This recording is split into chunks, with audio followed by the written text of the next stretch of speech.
Tune into the Streets Talk Show with your host, Loretta La-Rue Duncan-Fowler.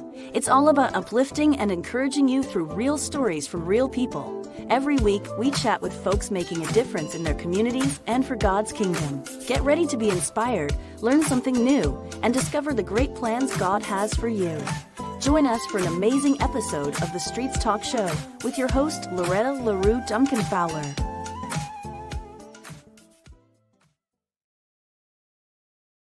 Hi, welcome to the Streets. I'm your host, Loretta La-Rue Duncan-Fowler. Here we take the gospel of Jesus Christ through the highways and byways. We talk to the most innovative and thought-provoking people about what's going on in their lives so we can help you with what's going on in your life. On this episode, I should say, y'all, I got a few little jitteries. On this episode, we are going to talk to Elsie Guerrero about faith, justice, and storytelling, and Elsie's mission to empower the next generation. So sit back, go get you a cup of coffee or whatever you're sipping on, and relax as I bring Elsie to the Streets Talk Show. And I'll be right back. Welcome to a world of true inclusion, a place where every voice matters, every perspective enriches us, and every individual belongs. At PromoteInclusion.com, we're building that world together. Our expert-driven resources and innovative solutions help organizations create truly inclusive spaces, from classrooms to boardrooms and everywhere in between. In our community, we embrace and honor what makes each of us unique, transforming our differences into strengths that bring us all together. Whether you're an educator, employer, or advocate, we provide the tools and training to make inclusion more than just a goal. We make it happen. The movement for a more accessible and inclusive future. Visit PromoteInclusion.com today and be part of the change. Thank you for watching. Hey, welcome back to the Streets Talk Show. And today we have Elsie Guerrero. Let me just get her bio up here. She is a powerhouse speaker. She's a disability social worker, children's book author, advocate for inclusion and empowerment. Through her books, Elsie is changing how children see themselves, their peers, and purpose, whether it's autism, cerebral palsy, self-love, or cultural pride. Elsie's stories open hearts and minds. So, Elsie, welcome to the Streets Talk Show. I'm so happy that you decided to join me today. I really am amazed at what you're doing in the community. We work together on some projects and things, and I just see that it's just amazing to me. I mean, you're a young woman and you're out here making a huge difference. And I feel like the people of God need to know about the difference that you are making. You can talk to me about your books. And also, I wanted to let everyone know that the theme of our show today is called Faith, Justice, and Storytelling, and it's Elsie Guerrero's mission to empower the next generation. We're going to talk about created with purpose, uplifting young people through self-love, and also seeing the whole child, promoting inclusion and understanding. We're going to base our scriptures on Psalms 139:14, which is, I praise you because I am fearfully and wonderfully made. And then our other scriptures, carry each other's burdens, and in this way you will fulfill the law of Christ, which is Galatians 6:2. So, Elsie, why don't you go on and introduce yourself to the people? Well, thank you so much for having me. My name's Elsie, and I'm a children's book author. I published my first, believe it or not, my first children's book 10 years ago in 2015, October 2015. So I'm almost at 10 years, and I can tell you right now, I never thought in my life that I would be a children's book author. I'm a first generation from Sacramento, California. Never thought in a million years that I would publish one book, let alone two, and now I have 25. So in 10 books, I have 25 books, mostly about disability. It's just one of those passions that I also fell into. Right after graduating college, my first job was working as a behavioral therapist with kids with autism. I went on to work for Land Park Academy, an autism school, helping kids mainstream into public schools. And it was in that role that I was inspired, seeing the different kids with disabilities, in a special education classroom and just seeing how other students respond to kids that don't look like them, behave like them, and even teachers. And so I published my first book called How Emily and Eli Became Friends, based on a true story. And in South Sacramento, Greenhaven, this little girl would come during recess and tell me, hey, why is he making this sound, or why is he doing something that she thought was abnormal? And when I went to the library to write a book to teach her about autism, there wasn't any. And this was back in 2012, when I went to the library. There was only books for parents and books for teachers on how to work with kids with disabilities, but there weren't any books for kids to learn about their peers. Who would have thought that one book would turn into 2, 3, 4, 5? Here we are, 25 books later. So thankful for the experience. I'm even happy today with my role. I do policy work, legal work, and I end up getting inspired every day from different patients, different family members that just keep me writing. A lot of the books are based on real children, real stories, and I'm thankful for those who have shared their experience with me. Wow. That's amazing. That really is amazing. You saw a need and you just went and addressed the need. Now, you don't have any children that are developmentally disabled or autism. I have a brother who has dyslexia, and Okay. I also have a disability. I just don't normally share it because I was diagnosed later on. But my passion did not come from me personally.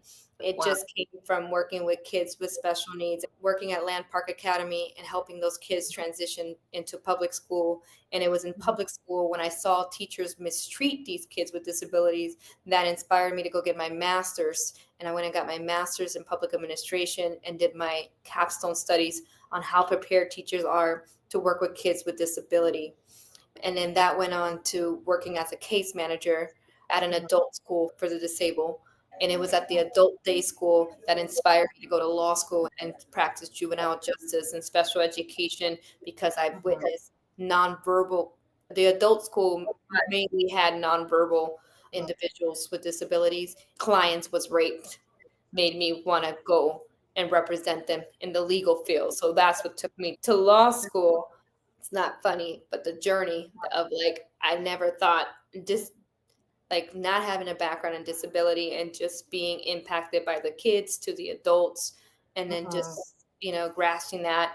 And it was in law school that I ended up focusing on my community as a Latina and looking at the unaccompanied children, unaccompanied minors, and their mental health. So then I added that component, and then I just started doing my studies, and that's the work that I've been doing career-wise. Policy. I do policy work on health, education, social security, mental health. That's the work. But outside of my work, I've been writing books, because at the end of the day, the work I wouldn't be doing today wouldn't be for the children and the young adults that I served. Practical experience is what made me the person, or shaped me to be the person I am today, and continue to give back and continue to help and support this vulnerable population. So my books are about promoting inclusion to this population and include them in the conversation. So I've written these in minorities. Right. You know what? That's awesome. That's great because I'm an Afro Latina, so I'm Cuban and my grandfather's Cuban, my grandmother's French. But that's a part of myself that I don't even really, well, I do recognize it, of course. But when we talk about disabilities and intellectual autism, whatever it is, in adults or children, our population doesn't always get the needs addressed that other cultures do. I have a child that's developmentally disabled. So I come from that standpoint, you know, as far as advocacy goes. And even though you have family members that may have disabilities, that you just took up the mantle and just ran with it. I mean, 25 books, honey. 25 books is a lot. It And just to work in that field and to find out that you have a passion for it. And that to me is where your ministry lies. Wherever God gives you that passion and that drive for it. That usually ends up being your ministry. And ultimately, you end up reaching people, not just physically, mentally, or in the area of the secular, but also spiritually, because your light shines. And the Bible does say that, where we show light, they see his light.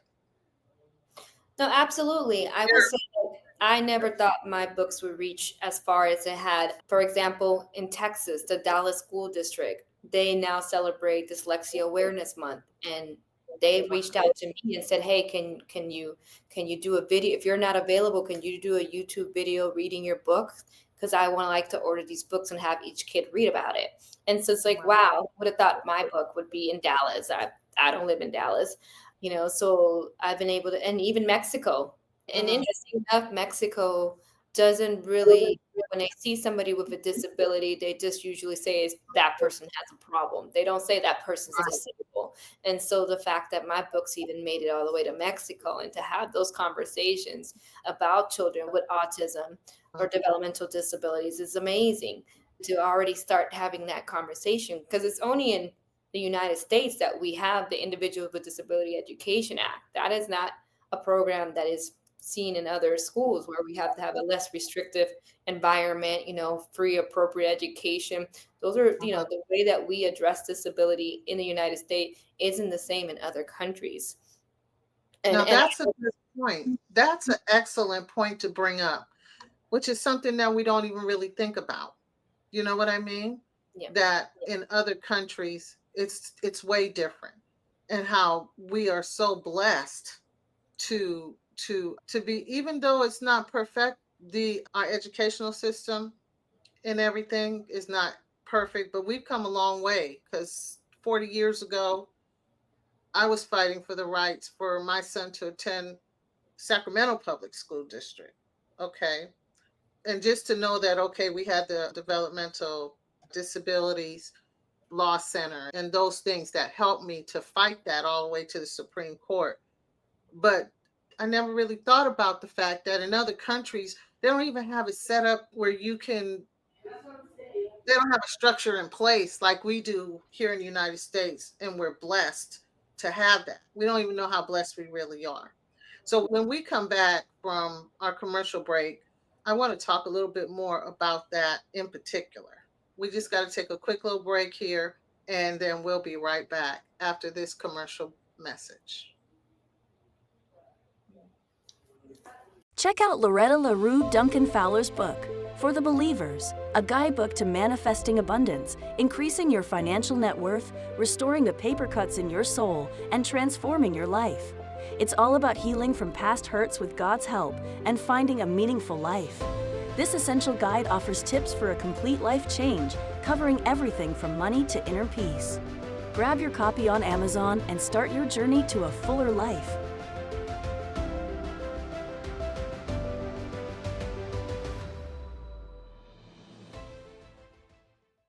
And welcome back to the Streets Talk Show. I'm your host, Loretta La-Rue Duncan-Fowler. And again, we have Elsie Guerrero. She's an author, an activist, an attorney, a professor. She's well-versed in special education, and she has written 25 books. So when we left, we were talking about, before our commercial break, I should say, we were talking about the difference between education here in the United States as it gears towards special education and education in other countries. So I wanted to kind of just go ahead and touch a little bit more on that subject. Yeah, so in the United States, we have due process, right? So families have the ability to see an administrative court and get a hearing to ensure that their children are getting the services that they're entitled to based on the Individuals with Disability Education Act, also known as IDEA. Every child with a disability in a public school is given an IEP, right? An individual education plan, to best assess them in how to put them for success, right? The goal is to make them independent, make sure that they can be successful for the real world. And what that looks like is going to be different. Somebody might need speech pathology, music therapy, might need a behavioral therapist, might need extra time in an exam, a tutor, there's an assessment in that. And in the essence that the student is not doing well, the impression of the parents have the right to advocate for their child and get a fair hearing and provide evidence on what they believe their child should be receiving or what more can be done to make sure the child's in success. That is not something you really see in other countries.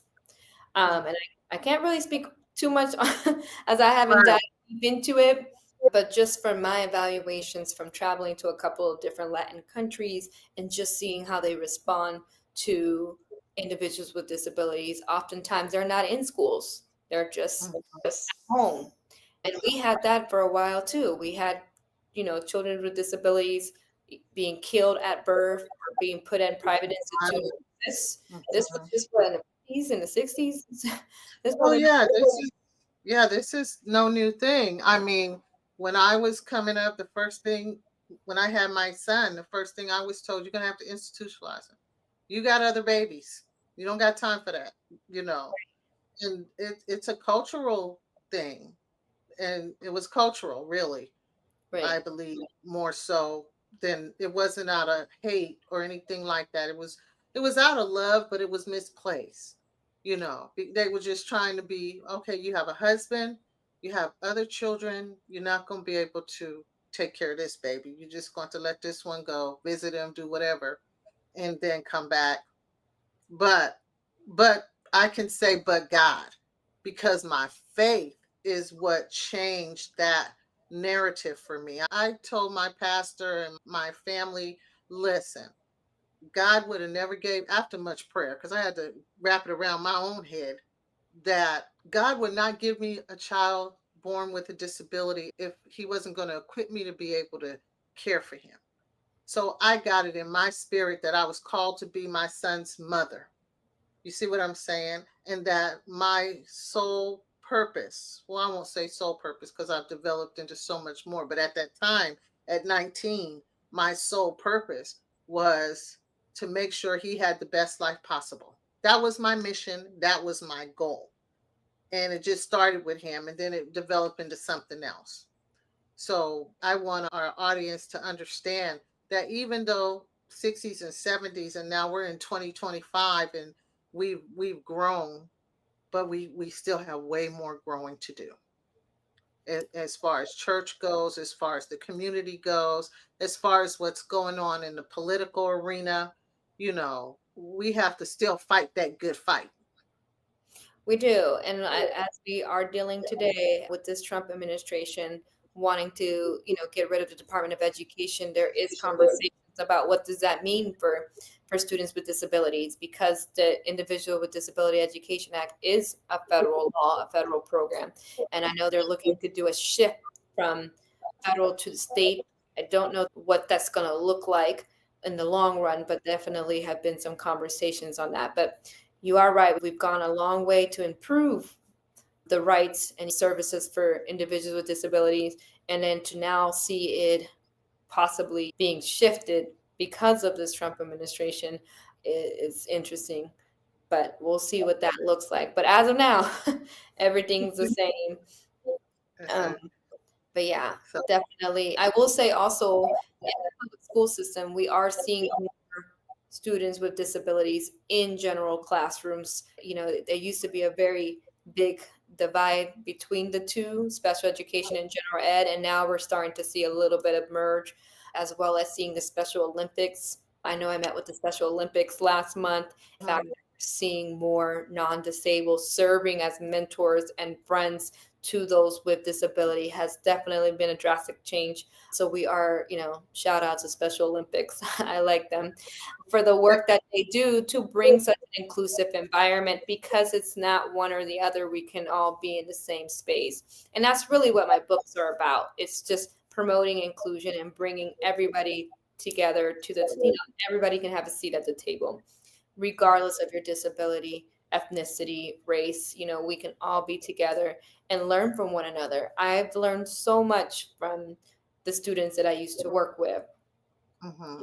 And they're the reasons why I write their stories. They're the reasons why I advocate for them. If you ever want to find joy in kids with disability because they're always happy. You know? It always happens. It's unconditional love. Yeah. It's really where you learn unconditional love. I learned what unconditional love really was through my son Raymond. Honest to God. I have other children, and kids are kids and they're going to do what they do. But whenever I feel like I'm not doing enough or I'm not enough, I just look at him, or he'll do something or say something, or he'll touch my arm just to let me know that it's okay, mommy, I love you, or I love your love. And I see God through his eyes, honest to God. So I get what you're saying. It is true. If you want to experience joy and unconditional love, then you just get around some children that have special needs, man. Or even if you don't, even if you work, if you volunteer. I used to volunteer kindergarten back in the day. And those little kindergartners, oh my God, they're so happy to see you come Yeah. into the classroom, and they love you. And then they tell their parents about you. And next thing you know, the parents are hugging on you. It's an awesome, awesome experience. So we have a little bit, about 5 minutes left in our show. And so we're going to go to one more commercial break. Then we're going to come back and we're going to wrap it up. We didn't get to our theme, but I think we did what God wanted us to do. So I'm not disappointed at all. And you can just wrap it up and tell us where people can buy your books, and just give us where people can buy your books or reach you at on your social media platforms, and then we'll just do that. Welcome to a world of true inclusion, a place where every voice matters, every perspective enriches us, and every individual belongs. At promoteinclusion.com, we're building that world together. Our expert-driven resources and innovative solutions help organizations create truly inclusive spaces, from classrooms to boardrooms and everywhere in between. In our community, we embrace and honor what makes each of us unique, transforming our differences into strengths that bring us all together. Whether you're an educator, employer, or advocate, we provide the tools and training to make inclusion more than just a goal. We make it happen. Join the movement for a more accessible and inclusive future. Visit promoteinclusion.com today and be part of the change. Thank you for watching. And welcome back to the Streets Talk Show. I'm your host, Loretta La-Rue, Duncan-Fowler, and we're here on the Daily Gospel Network. So, Elsie, I appreciate you for coming on the show today, for talking to us, and just for blessing us with your wisdom and your knowledge and your expertise. And so, where can we follow or support you in your mission? Yeah. So my website is promoteinclusion.com, and that's where you're going to find all my children's books, which, ranges from baby all the way to adults. I have books that can be of any age. I feel a lot of people can learn from that. My social media, Promote Inclusion Books. That's my Instagram. And my Facebook as well is Promote Inclusion Books. And then my Twitter is Inclusion Books. So keyword inclusion, the importance of including everyone and making sure that we learn. Let's, be excited to be open-minded to learn about somebody with a disability, and watch. You'll learn something new each time. We're not different. We're just unique. That's right. We're just unique. We're all made in God's image. And how we come out is exactly the way God intended for us to come out. Let me just say that. I know people tend to think that, oh, you did something wrong, you sinned, or, there's some kind of curse or generational curse. Well, the devil is a lie. That's not true. God creates and forms you in his image, and mental health is one thing that you can work on. Developmental disability, that's just something that is. It is. And so you have to learn to support your child or your adult child or your family member in who they are, and just let them be the best person that they can be on this side of heaven.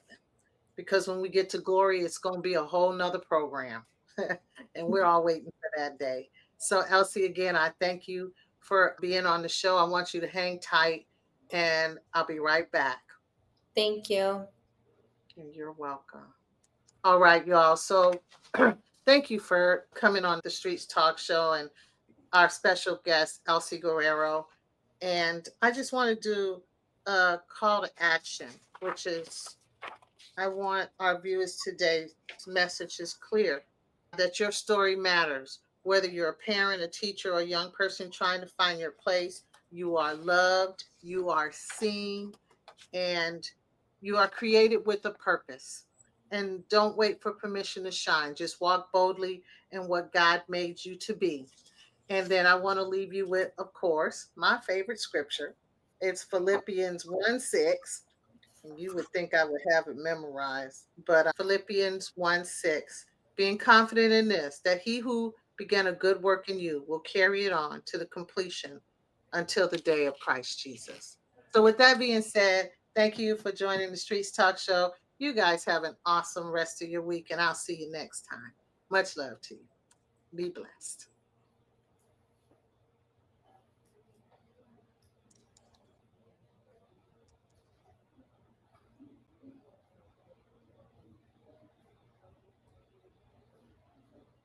Thank you for joining us on the Streets Talk Show, hosted by Loretta La-Rue Duncan-Fowler. The talk show dedicated to uplifting and encouraging you by sharing true stories from individuals making a positive impact in their communities and advancing God's mission. We invite you to tune in weekly as we explore these inspiring journeys. Until our next episode, we wish you God's blessings. Remember, you're part of the Streets Talk Show family. Take care and see you soon from Loretta and the entire team.